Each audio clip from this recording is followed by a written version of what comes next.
নমস্কার, সান্দন টিভিতে স্বাগত। সঙ্গে রয়েছি আমি মণিদীপা। চলে যাচ্ছি বিস্তারিত সংবাদে। দুঃসাহসিক চুরির ঘটনা সংগঠিত করে সিসি ক্যামেরার রেকর্ড বক্স নিয়ে গেল চোরের দল। ঘটনা রাজধানীর বিজয় কুমার চৌমুহনী স্থিত এক ঔষধের দোকানে। আগরতলা শহরের থানার পুলিশ বাবুদের থেকে কয়েক গুণ বুদ্ধি বেড়ে গেছে চোর ডাকাতদের, আর পুলিশ অন্ধকারে হাত নাড়াচ্ছে। সিসি ক্যামেরার ফুটেজ ছাড়া পুলিশ কোনো চুরির ঘটনার ক্লু বের করতে পারছে না, আর চতুর চোর ডাকাতদের দল সেটা ভালো করেই বুঝতে পারছে। তাই এবার চুরির ঘটনা সংগঠিত করে সিসি ক্যামেরার রেকর্ড বক্স পর্যন্ত নিয়ে যাচ্ছে চোরের দল, আর পুলিশ এসে ফর্মালিটি দেখাচ্ছে। এ ধরনের দৃশ্য দেখা গেল আগরতলা শহরের বিজয় কুমার চৌমুহনী এলাকায়। যোগেন্দ্রনগরস্থিত বনকুমারী বাজারে দুটি দোকানে চুরির ঘটনার রেশ কাটতে না কাটতেই পরের দিন অর্থাৎ মঙ্গলবার রাতে আগরতলা শহরে চুরির ঘটনা সংগঠিত হয়েছে। এবার যে চুরির ঘটনাটি সংগঠিত হয়েছে সেটা বিজয় কুমার চৌমুহনী স্থিত একটি ঔষধের দোকানে। চোরের দল দরজা ভেঙে দোকানে হানা দিয়ে বিভিন্ন সামগ্রী ও নগদ অর্থ নিয়ে গেছে। বুধবার সকাল 7:30 নাগাদ দোকানের মালিক সমজিৎ পাল দোকান খুলতে এসে এই বিষয়টি প্রত্যক্ষ করে হতভম্ব হয়ে যান। তিনি জানান, এই ঘটনায় ক্ষতি হয়েছে প্রায় 1.5 লক্ষাধিক টাকা। প্রতিদিনের মতো আমি কালকে রাত্রি 10:30টার সময় 10:30 নাগাদ দোকান লাগিয়ে যাই। যাওয়ার পরে সকাল 7:30 নাগাদ দোকানে এসে শাটার খুলে দোকানে ঢুকে দেখি দোকানে কিছু মালপত্র এলোমেলো ভয়ে ঘরে আছে। তারপরে পিছনে গিয়ে দেখি যে আমার ঘরের দরজা 3-4টে সেটখানি আছে, এগুলো ভাঙা। তারপর সামনে এসে দেখি ক্যাশ বাক্স খোলা ভাঙা। ক্যাশ বাক্স থেকে প্রায় 40-50 হাজার টাকার মতো টাকা ছিল, সেগুলো সব নিয়ে গেছে। মালপত্র কিছু নিয়ে গেছে। সিসি ক্যামেরার যেটা রেকর্ডিং হয় বক্সটা, সেই বক্সটাও নিয়ে গেছে। অনেক ওষুধ যেটা পেটি ছিল ওইটাও নিয়ে গেছে। তারপরে কিছু দুধ, বেবি ফুড, হরলিক্স, আরও আনুষঙ্গিক কিছু বডি লোশন, অ্যালকোহল, এগুলো মিক্সড স্প্রেটে এগুলো নিয়ে গেছে। অনেক কিছুই আমার সব আর দেখতে পারিনি এখনো। অনেকক্ষণ অপেক্ষা করার পর পুলিশ আসলো, পুলিশকে খবর দেওয়ার পর পুলিশ ইনভেস্টিগেশন করে গিয়েছে। আর কি বলবো, একজন 10,000 টিচার ছিলাম, তারপর নিজের থেকে স্বাবলম্বী হওয়ার জন্য একটা মেডিসিনের দোকান দিই, কিন্তু চোরের উপর দিকে তো সেখানেও থাকতে পারছি না।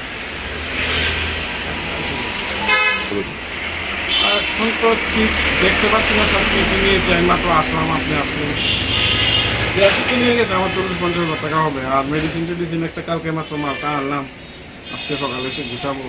ওই 2টা পেটি নিই, তাছাড়া অনেক বেবি ফুড তো নিয়ে আনুমানিক 1.5 লাখ টাকা তো হবেই।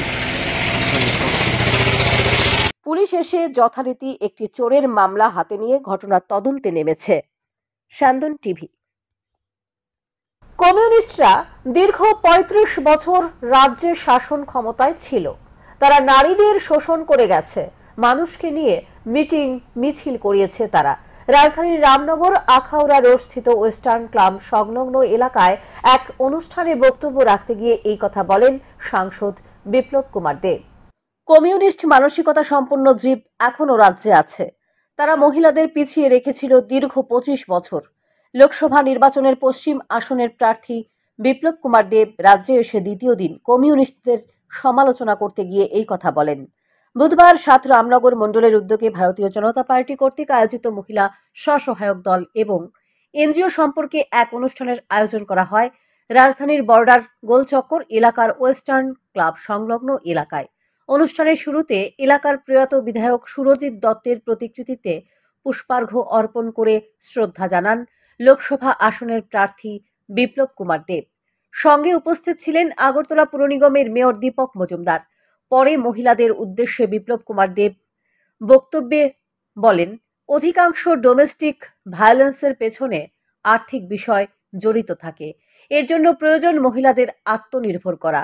মহিলারা যখন আত্মনির্ভর হয় তখন পরিবার আত্মনির্ভর হয়, কিন্তু একজন পুরুষ যখন স্বনির্ভর হয় তখন শুধু সে নিজেই স্বনির্ভর হয়। কিন্তু এই ধরনের ডোমেস্টিক ভায়োলেন্সের ইতিহাস ভারতের ইতিহাসে ছিল না। এই ধরনের সভ্যতা দেশে মোগল আমলে এসেছে। বিদেশি শক্তি মহিলাদের পিছিয়ে রাখার আবিষ্কর্তা। এই বিদেশি শক্তির মধ্যে রয়েছে কমিউনিস্টরাও। তারা 25 বছর ত্রিপুরা শাসন করেছে, তারা নারীদের সবচেয়ে বেশি শোষণ করেছে এবং আজকে পশ্চিমবঙ্গের সন্দেশখালীতে মহিলাদের উপর যে ঘটনা তৈরি হয়েছে তারও আবিষ্কর্তা তৃণমূল কংগ্রেস নয়, কমিউনিস্টরা।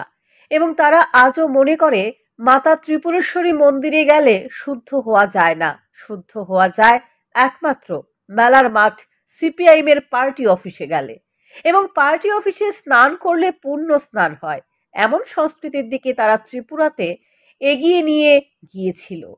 কিন্তু আজকের দিনে এই কমিউনিস্ট শাসন না থাকলেও কমিউনিস্ট মানসিকতা জীব রাজ্যে রয়েছে, তাদের এখন আর কেউ গণ্য করে না। তাই এগুলি সম্পর্কে অভিভাবকরা দায়িত্ব নিয়ে ছেলে মেয়েদের অবগত করতে হবে বলে জানান বিপ্লব কুমার দেব। আমার মাও শুনেছে, আমার মা আমাকে বলতো না, কারণ আমার মাও তো রোজগার করতেন না, তো কোনো না কোনো সময় কাউর না কাউর কাছ থেকে শুনতে হয়। আর এগুলো না শোনার রাস্তা হচ্ছে স্বনির্ভর, আত্মনির্ভর। আত্মনির্ভর হয়ে গেলে তখন আর এগুলো বলার সাহস করে না। এই 1800 বছরে মহিলাদেরকে দাবানো, মহিলাদেরকে পিছিয়ে করে দেওয়া, পর্দা প্রথা, বুরখা প্রথা, এই সবগুলোর বিস্তার প্রতিষ্ঠা ওই সময় হয়েছে। তার আগে ছিল না। তার আগে তো আমরা তো মহেঞ্জোদারো হরপ্পার কাহিনী পড়ি, ভারতীয় ইতিহাস পড়ি, দেখবেন যে ভারতবর্ষের মধ্যে আগে এক সময় ঘরের মধ্যে জানলা দরজা হতো না। হতো কি খেয়াল আছে? ইতিহাসে পড়েছেন? ভারতবর্ষের মধ্যে আগে এক সময় জানলা দরজা হতো না, দরজা খোলা থাকতো, রাত্রিতে দরজা বন্ধ করার দরকার নেই। তার মানে সমাজ ব্যবস্থিত ছিল, নারী সশক্তিকরণ ছিল, সবার কাছে আর্থিক শক্তি ছিল, তার জন্য চুরি নেই, ডাকাতি নেই, রেপ নেই, বলাৎকার নেই। এগুলি ভারতবর্ষের ইতিহাসে, ভারতবর্ষের সংস্কৃত ভাষাতে এগুলি নেই। আজকে আমরা যখনই এই যে নারী শক্তি সশক্তিকরণের বিষয়ে বলছি, আমাদেরকে খেয়াল রাখতে হবে যে আমাদের ইতিহাস কি ছিল। ইতিহাসকে বাদ দিয়ে ভবিষ্যৎ হয় না। তার জন্য দেখো এখনো সন্দেশখালী কেন হচ্ছে? কারণ কি ওখানে যে মমতাময়ী মা, ও মা কমিউনিস্টের ডুপ্লিকেট কপি, তার জন্য সন্দেশখালী হচ্ছে। ত্রিপুরাতে কমিউনিস্ট পরিবর্তিত করে ভারতীয় জনতা পার্টির সরকার হয়েছিল, সেখানে কমিউনিস্টের কপি কোন মুখ্যমন্ত্রী হয়নি। আপনাদের ছেলে নরেন্দ্র মোদীর বিচারধারা, ভারতীয় জনতা পার্টি, দীনদয়াল উপাধ্যায়ের বিচারধারা, অন্তিম জনের পার্টি, মহিলা সশক্তিকরণের পার্টি। তার জন্য আজ পাপিয়া দিদি বলছে যে 6000 ছিল, এখন 50,000 উপরে সেলফ হেল্প গ্রুপ হয়ে গেছে। আয়োজিত অনুষ্ঠানে মহিলাদের উপস্থিতি ছিল বেশ লক্ষণীয়। সান্দন টিভি। ত্রিপুরা রাজ্য বিদ্যুৎ নিগম লিমিটেডের ভুতুরিয়া স্থিত প্রধান কার্যালয়ে বুধবার লাইনম্যান দিবস উপলক্ষে এক অনুষ্ঠানের আয়োজন করা হয়। অনুষ্ঠানে উপস্থিত ছিলেন বিদ্যুৎ দপ্তরের মন্ত্রী রতন লাল নাথ, এমডি দেবাশিস সরকার, বিশিষ্ট চিকিৎসক ডাক্তার প্রদীপ ভৌমিক সহ অন্যান্যরা। অনুষ্ঠানে এই দিন বেশ কয়েকজন লাইনম্যান ও হেল্পারকে সম্বর্ধনা প্রদান করা হয়। এই দিনের অনুষ্ঠানে বক্তব্য রাখতে গিয়ে মন্ত্রী রতন লাল নাথ বলেন, বিদ্যুৎ নিগমের লাইনম্যানরা সঠিকভাবে কাজ না করলে বিদ্যুৎ নিগম কোনো সময় ভালোভাবে চলতে পারে না। বিদ্যুৎ পরিবাহী তার নিয়ে কাজ করার সময় সতর্কতা অবলম্বন করে কাজ করার জন্য লাইনম্যানদের প্রতি আহ্বান জানান মন্ত্রী রতন লাল নাথ। মদ্যপান করে কিংবা নেশা সামগ্রী সেবন করে লাইনম্যানদের কাজ না করার আহ্বান জানান তিনি।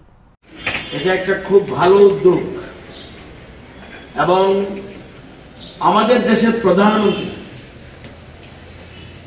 এই জিনিসটি ফলো করে, অর্থাৎ আমরা সকলের তরে সকলে, আমরা প্রত্যেকে আমরা পরের তরে, একা কেউ বাঁচতে পারবো না। ইঞ্জিনিয়াররা যদি মনে করে আমি বিদ্যুৎ দপ্তর সব ঠিক করে দেব, পারবে না। সকলকে নিয়ে একটা টিম করে চলতে হবে এবং এই জন্যে আমাদের দেশের প্রধানমন্ত্রী এবং আমাদের রাজ্য সরকার, আমাদের স্লোগান সবকা সাথ সবকা বিকাশ, এটাকে সামনে রেখে আমরা এগিয়ে যাচ্ছি। এবং লাইনম্যান এবং হেল্পার হলো সত্যিকারের অর্থে বিদ্যুৎ নিগমের আত্মা, এটা মনে রাখতে হবে। তাদের ছাড়া আপনাদের নির্বিঘ্নে পরিষেবা পৌঁছাতে পারবেন না। আমাদের রাজ্যে 33 জন লাইনম্যান আছে বর্তমানে এবং হেল্পার রয়েছে 1532 জন। একাধিক বিয়ের পর লাভ জাহিদের অভিযোগ উঠল প্রাক্তন টিএসআর কর্মীর বিরুদ্ধে। অভিযুক্তের বিরুদ্ধে সালেমা থানায় মামলা করল এক মহিলা। তদন্তে নেমেছে সালেমা থানার পুলিশ। অভিযুক্তের নাম শাহজাহান মিয়া, বাড়ি গন্ডাছড়া শার্টকার্ট এলাকায়। এক সংখ্যালঘু ব্যক্তির বিরুদ্ধে লাভ জিহাদের অভিযোগ উঠল।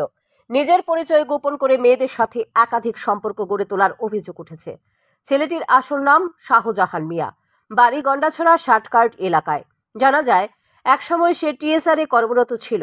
বর্তমানে নিজের নাম পাল্টে জয়ন্ত দাস, পিতা ধীরেন্দ্র দাস, বাড়ি গন্ডাছড়ায় বলে ভুয়া নথিপত্র বের করে সে রাজ্যের বিভিন্ন স্থানে মেয়েদের ফাঁসিয়ে দিচ্ছে বলে অভিযোগ উঠেছে। সে বর্তমানে আগরতলার বাধারঘাটে থাকে এক মহিলাকে বিয়ে করে। সেখানেও সে নিজেকে মিথ্যা পরিচয় দিয়ে এই মহিলাকে বিবাহ করে বর্তমানে সেখানেই বসবাস করছে বলে অভিযোগ। গত 2017 সালে কমলপুর মহকুমায় তার স্ত্রীর সাথে ডিভোর্স হওয়ার পর এই মহিলার সাথে তার সম্পর্ক হয়। আস্তে আস্তে ভালোবাসার জাল বিস্তার করে। এই মহিলার একটি ওয়াগনার গাড়ি ছিল, সেটি চালানোর দায়িত্ব নেয়। এই সুযোগে এই মহিলার সাথে বিবাহের প্রতিশ্রুতি দিয়ে বহুবার শারীরিক সম্পর্ক গড়ে তোলে। এই সুযোগে মহিলার একটি TR04E0683 গাড়ি চালানোর দায়িত্ব নেয়।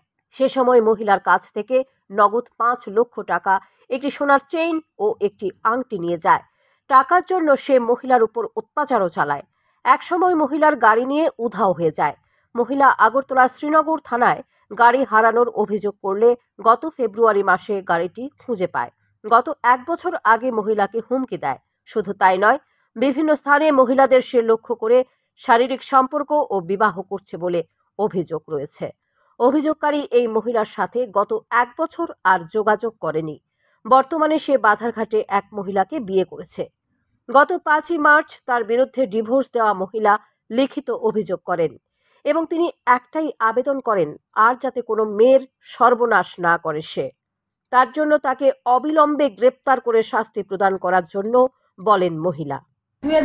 2017 সালে আমার সঙ্গে জয়ন্ত দাস নামে একটি ছেলের পরিচয় হয়েছিল। সে তার বাড়ি গন্ডাছড়া বলেছে। সে তার আইডি প্রুফ হিসেবে সব জয়ন্ত দাস নামে আমাকে কার্ড দেখিয়েছিল এবং সে আমার সাথে ভালোবাসার মিথ্যা অভিনয় করেছিল এবং সে আমাকে বিয়ে করবে বলেও প্রতিশ্রুতি দিয়েছিল। কিন্তু সে আমার ইচ্ছা সত্ত্বেও সে আমার সঙ্গে শারীরিক সম্পর্ক সে করেছে এবং সে আমাকে অনেক অত্যাচারও করেছে। কিছুদিন আগে আমি জানতে পারলাম সে তার নাম জয়ন্ত দাস না, তার নাম শাহজাহান উদ্দিন, তার বাড়ি গন্ডাছড়া শার্টকার্ট। সে এখন আগরতলাতে কানন সাহা নামে একটি মেয়েকে বিয়ে করেছে এবং সেখানে সে বসবাস করে।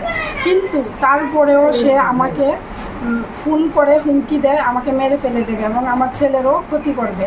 এবং সে আমার একটা গাড়ি নিয়েছিল এবং সেই গাড়িটাও আমি জিডি এন্ট্রি করে শ্রীনগর থানার থেকে আমি নিয়ে এসেছি।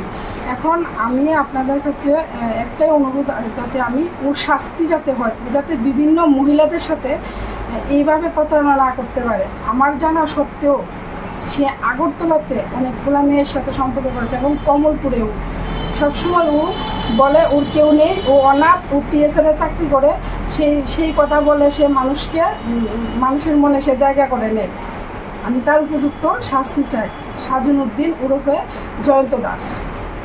এখন দেখার বিষয় প্রশাসনের পক্ষ থেকে অভিযুক্তের বিরুদ্ধে কি ব্যবস্থা গ্রহণ করা হয়, পাশাপাশি তদন্তে নেমে ঘটনায় কতটা সত্যতা পায় পুলিশ। শান্তন টিভি। 8ই মার্চ আন্তর্জাতিক নারী দিবসকে সামনে রেখে বিজেপির নেতৃত্বাধীন সরকারকে কাঠগড়ায় দাঁড় করানো সারা ভারত গণতান্ত্রিক নারী সমিতির নেত্রী ঝর্ণা দাস বৈদ্য বুধবার আগরতলা শহরে একটি মিছিল সংগঠিত করে সরকারের তীব্র সমালোচনা করেন নারী নেত্রীরা। উপস্থিত ঝর্ণা দাস বৈদ্য বলেন, নারী দিবস দেশের নারীদের প্রতি আহ্বান। আসন্ন লোকসভা নির্বাচনে দেশের সাম্প্রদায়িক শক্তিকে চূড়ান্তভাবে পরাস্ত করে গণতান্ত্রিক অধিকার রক্ষা করো। সারা ভারত গণতান্ত্রিক নারী সমিতি এবং সারা ভারত শ্রমজীবী নারী সমন্বয় কমিটির যৌথ উদ্যোগে আয়োজিত বিক্ষোভ কর্মসূচিতে সারা ভারত গণতান্ত্রিক নারী সমিতির নেত্রী রমা দাস জানান, আজকের এই বিক্ষোভ কর্মসূচি থেকে দাবি হিংসার রাজনীতি বন্ধ করা, গণতান্ত্রিক ব্যবস্থাপনা জোরদার করা। পাশাপাশি এদিন বিক্ষোভ কর্মসূচি থেকে সরকারের বিরুদ্ধে প্রতিবাদ গড়ে তোলা হচ্ছে, কারণ বহু অঙ্গনওয়াড়ি ও আশা কর্মীদের বেআইনিভাবে ছাঁটাই হচ্ছে, পুনরায় কাজে নিযুক্ত হতে পারছে না। এর বিরুদ্ধে প্রতিবাদ গড়ে তোলা হচ্ছে বলে জানান তিনি। আন্তর্জাতিক নারী দিবস এবছর 8 মার্চ একটি ধর্মীয় অনুষ্ঠান শিবরাত্রি। তো এই 8 মার্চ যে কর্মসূচি, সেই কর্মসূচিটা আমরা আজকে 6 মার্চ উদযাপন করছি। আমাদের দুটো সংগঠন, সারা ভারত গণতান্ত্রিক নারী সমিতি এবং শ্রমজীবী মহিলা সমন্বয় সমিতি, আমরা যৌথভাবে এই কর্মসূচিটা এবছর সংগঠিত করেছি।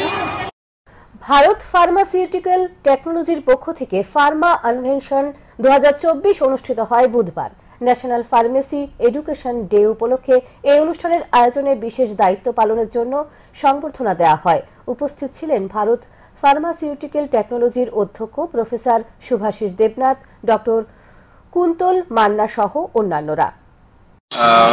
As instructed by the Pharmacy Council of India, New Delhi, ভারতবর্ষের অন্যান্য ইনস্টিটিউশনের সঙ্গে আমরাও আজ ফার্মা অন্বেষণ, যেটা ন্যাশনাল ফার্মাসি এডুকেশন ডে হিসেবে সেলিব্রেট হয়, ভারতবর্ষের অন্যান্য কলেজের সঙ্গে আমরাও আমতলী আগরতলাতে এটা সেলিব্রেট করছি। আমরা খুব লাকি এবছর, কেন কি pharmacy council of India new Delhi পুরো দেশে বিভিন্ন কলেজকে সিলেক্ট করেছে স্পন্সরশিপ দেওয়ার জন্য। ত্রিপুরাতে শুধুমাত্র ভারত ফার্মাসিউটিক্যাল টেকনোলজি আমতলী আগরতলা আমরা এবার এই স্পন্সরশিপটা পেয়েছি এই প্রোগ্রামটা করার জন্য।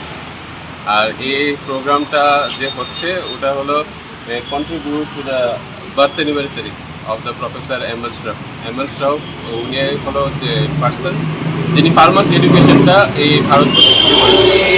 বেনারস হিন্দু ইউনিভার্সিটিতে দ্য ফার্মাসি প্রোগ্রাম যেটা শুরু হয়েছিল, সেটা আজকে ভারতবর্ষের বিভিন্ন জায়গায় সম্পূর্ণভাবে বিকশিতভাবে ছড়িয়ে যাচ্ছে। আর ফার্মাসি এমন একটা ফিল্ড এখন যেখানে দেখা যাচ্ছে যে pharmacy become the hub of the whole world. Indian pharmacy পুরো বিশ্বের জন্য একটা হাব হয়ে আছে। ম্যাক্সিমাম নাম্বার অফ প্রোডাকশন সব কিছু আমাদের ভারতবর্ষ থেকে হচ্ছে। There is a huge scope. আর এই বছর যে থিম, যে ইন্ডাস্ট্রি একাডেমিক কোলাবোরেশন আর NEP implementation, national education policy 2020 implementation.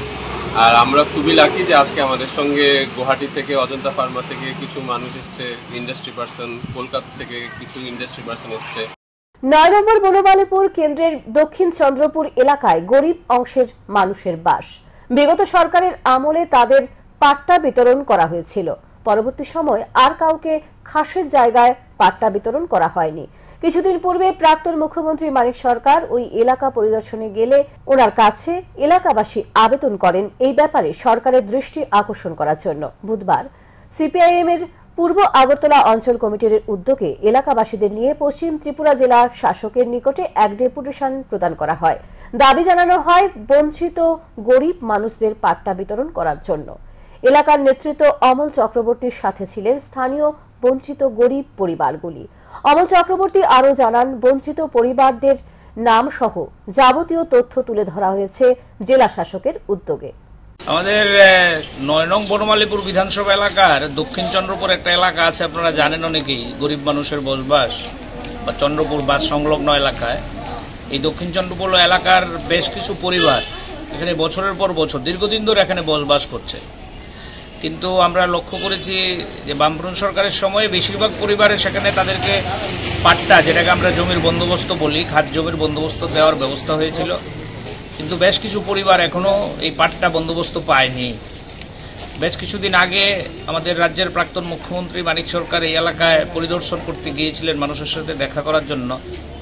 ওই সময় এলাকার যারা মানুষ, অভিভাবক সবাই এগিয়ে এসে ওনার কাছে আবেদন করেছিলেন যে এই জমির পাট্টার বন্দোবস্ত করার ক্ষেত্রে উনি যাতে সাহায্য করেন। উনি নিজে উদ্যোগী হয়েছেন এ ব্যাপারে, কিন্তু স্বাভাবিকভাবেই ওই এলাকার মানুষদের নিয়ে আমরা আজকে সিপিআইএম পূর্ব আগরতলা অঞ্চল কমিটির তরফে আমাদের জেলা শাসকের কাছে ওই যেই পরিবারগুলো পাট্টা পায়নি তাদেরকে নিয়ে এখানে এসেছি। তাদের নামধাম সহ আমরা আবেদন করব জেলা শাসককে অবিলম্বে যাতে তাদেরকে এই জমির বন্দোবস্ত করা হয়। এখনকার মতো সংবাদ এখানে শেষ করছি। পরবর্তী সংবাদ দেখবার জন্য চোখ রাখুন স্যান্দন টিভির পর্দায়। নমস্কার।